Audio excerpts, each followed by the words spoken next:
tipos de escoliose e como tratar. Perfeito. É legal a gente conversar sobre isso, porque quando a gente fala de tipos de escoliose, temos formas diferentes de classificar a escoliose, né? Sim. Tem a escoliose que a gente tem as formas, né, que a gente classifica de acordo com seu aparecimento, né, em que idade apareceu. Também tem de acordo com as curvas, né?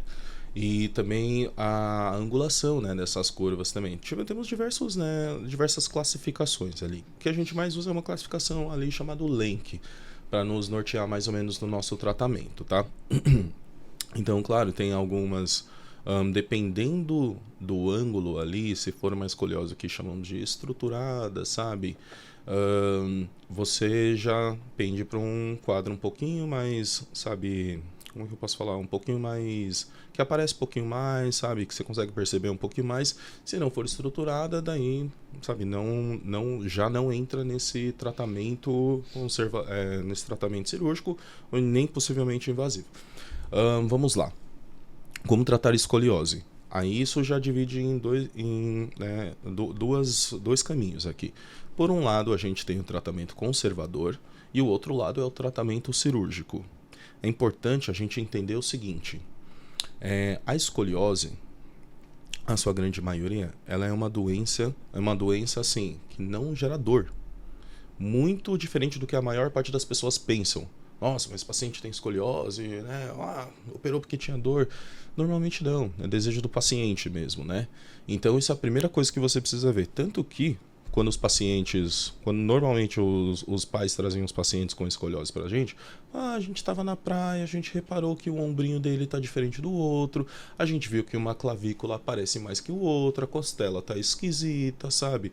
A gente vê o que tá acontecendo. Daí você vai ver, o paciente tá nessa fase, né, ali na pré-adolescência, ou às vezes começo da adolescência, e você vê que ele tá desenvolvendo essas curvas patológicas, tá? Então, quando ele tá desenvolvendo isso, isso não dói.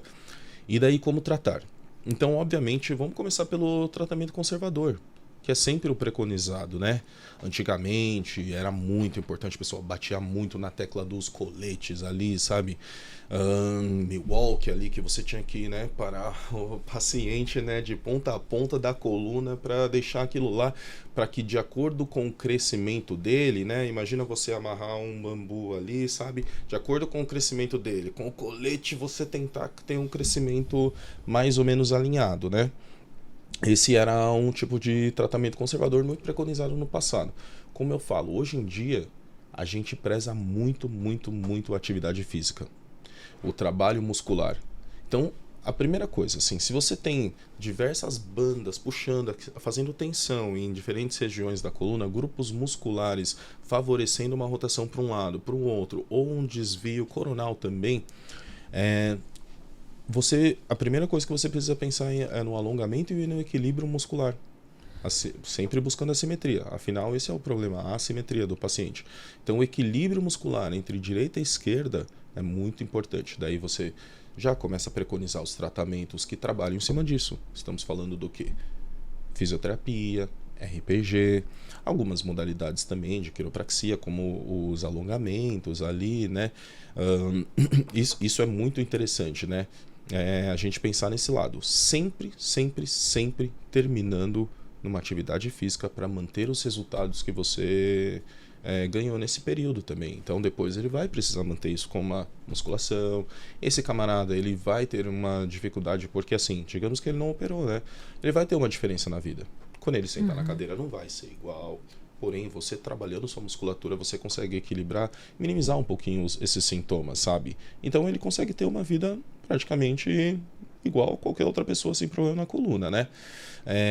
Mas então é mais ou menos essa sequência, um bom acompanhamento. Então assim, viu a escoliose, tem que estar acompanhando com o médico, é a primeira coisa. O médico daí ele vai fazer a parte dele, ver qual que é a projeção ali do crescimento do paciente, se tem alguns sinais de alerta ali que podem virar, sabe, por exemplo, o lado da curva, se é o sexo masculino, feminino, essas coisas são muito importantes para a gente determinar, sabe, a probabilidade de progressão da curva também, tá? A partir do momento que você tem uma curva estruturada, mesmo quando você faz as correções, ela continua no ângulo, sabe, ali acima de 25 graus, sabe?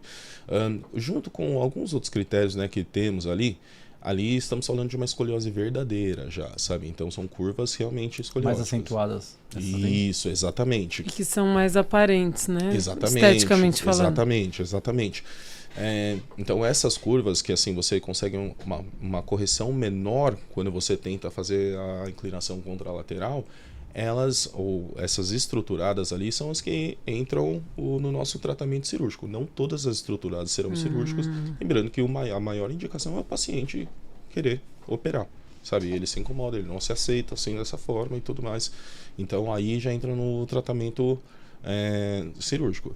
E de novo, né? Como o nosso podcast é até sobre isso, né? Mesmo depois do tratamento cirúrgico, a recuperação, né, física, toda a cicatrização do paciente, ele precisa fazer uma reabilitação física de toda a musculatura mesmo, sabe? Tá legal você falar isso daí, doutor. Só que assim, você falou essa base legal, quando pega já na adolescência, ou na pré-adolescência, ou na infância para adolescência, lá para os 10, 12 anos, enfim. Essa questão dá para ser corrigida da forma como você mesmo passou. Eu falo de escoliose nessa faixa, é um fator genético. Vem com ele, tipo assim, ou você acha que pode, já na criança, pela questão postural, algum trauma, o que daria? Por que surgiu a escoliose nessa pessoa? Perfeito. Então, vou quebrar um pouquinho aqui os tipos de escoliose aqui. Então, tem alguns pacientes que, por exemplo, eles já nascem com uma deformidade, por exemplo, uma vértebra achatada de um lado e normal do outro. Imagina que esse paciente vai crescer descompensado, Sim. correto? Já nasce com essa escoliose por uma malformação. Ou imagina que ele nasce então com duas vértebras fundidas só de um lado e o outro lado continua crescendo, vai desenvolver uma escoliose também. Ou até uma malformação mista, pegando um pouquinho dos dois, sabe? Isso é uma causa. Então isso daí, por exemplo, muito provavelmente você vai ter que fazer algum tipo de intervenção já para cuidar desse paciente. Claro que assim existem vários tipos, dependendo da idade, você quer cuidar da maturidade pulmonar do paciente também, mas existem sim condutores um pouquinho menos invasivos para saber ajudar no crescimento e permitem o crescimento desse paciente mais ou menos como uma haste condutora, sabe? Existem vários tipos de tratamento mesmo, sabe? Às vezes só ressecando o problema ali, sabe? Tirando a barra óssea, coisa assim, você consegue, sabe, um bom resultado, coisa do tipo. Mas é muito difícil. Então vamos lá. O tipo de escoliose que a gente mais vê no nosso consultório, no dia a dia, pelo menos, né, fora dos centros de estudo, as escolas, né, hospitais e escolas, é a escoliose idiopática do adolescente. Então, se ela é idiopática,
Ou seja, respondendo a sua pergunta, na cervical e na lombar você deve ter um grau de lordose, sim. Na sua torácica, você deve ter um grau de cifose, sim. O problema é quando essas curvas estão descompensadas, para mais ou para menos, né? Aí sim entra a patologia. Então, é importante, mas o mais importante não é quanto de lordose a paciente tem, não é isso o mais importante, e sim olhar a coluna inteira do paciente.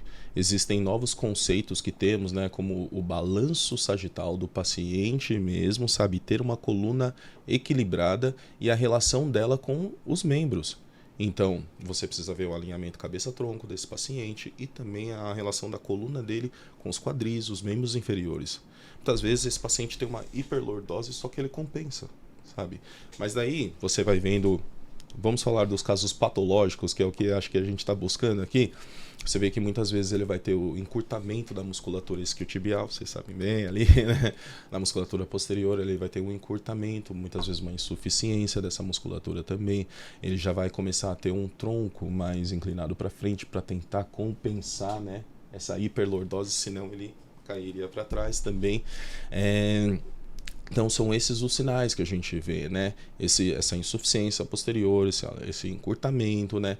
E a própria postura do paciente mesmo, você consegue ver um pouquinho de descompensação na hora que ele, né? A relação entre ali o tronco dele e os quadris, né? Isso você consegue ver. O Rafa, tem imagem da escoliose pra gente dar uma olhada? E da lordose, não? Isso é legal, né? Que daí a gente consegue ver o que é normal, o que é, né, uma curva fisiológica, o que é uma coisa atípica. Sim. Então, por exemplo, a gente estava falando agora de lordose. Tem alguns pacientes que, por exemplo, não da lordose, mas eles têm um excesso de cifose. A gente já fala sobre isso novamente. Tá. Então aqui, por exemplo, você vê. Obviamente, você vê a coluna do paciente no primeiro raio-x, no anteroposterior, naquela primeira imagem ali. Exatamente, uma escoliose, né? O pessoal costuma bem falar em S, né? Ali. Bem isso, exatamente, sabe? Eles têm outros tipos. E isso é legal. Só de ver o raio-x, você tem uma noção mais ou menos da origem da escoliose. Se foi uma doença neuromuscular, por exemplo, um paciente com paralisia cerebral, assim, alguma coisa assim, como é que a escoliose dele é diferente disso daqui, sabe? Ou se for uma coisa idiopática, por exemplo, esse daqui. No caso aqui, você vê, nesse raio-x da esquerda, você vê que você tem duas curvas, na verdade. A curva lombar, né, indo para a esquerda ali, e depois ela volta na curva torácica também. Daí, finalmente, lá em cima ele se equilibra mais ou menos, até que você tem pouca assimetria entre as duas clavículas, né? Então uma mais vê, baixa, né, que eu... Esse daqui, você olha a bacia também, eles estão mais ou menos, sabe, equilibrados, não tem uma grande diferença entre um membro e o outro, né, causando isso. Então o problema está na coluna. Beleza, conseguimos estabelecer a origem, vamos lá tratar então essa coluna. Quando a gente pega aqui, você vê o que foi feito e olha que a gente consegue chegar. A gente chega nisso, você tem a correção do paciente. Não é sempre que é necessário você fazer uma correção completa mesmo, sabe? Mas isso é legal. E repara que mesmo após a correção, ele deixou uma curvatura ali. Sim. Você vê que fica a cifose. Sim. E também fica a lordose lombar ali. Então é importante você ter as duas curvas. E também é legal essa imagem porque tem muito do mito. Nossa, mas vai abrir a coluna de ponta a ponta, vai rachar minha coluna, encher de parafuso e tudo mais. Olha essa paciente. Sabe, ela tem uma linha, sabe, só de sutura ali, e normalmente a gente faz também esse ponto ali, sabe, intradérmico mesmo. Então não fica nem aquela linha assim, sabe, de um lado. Fica retinha, né? Exatamente, exatamente.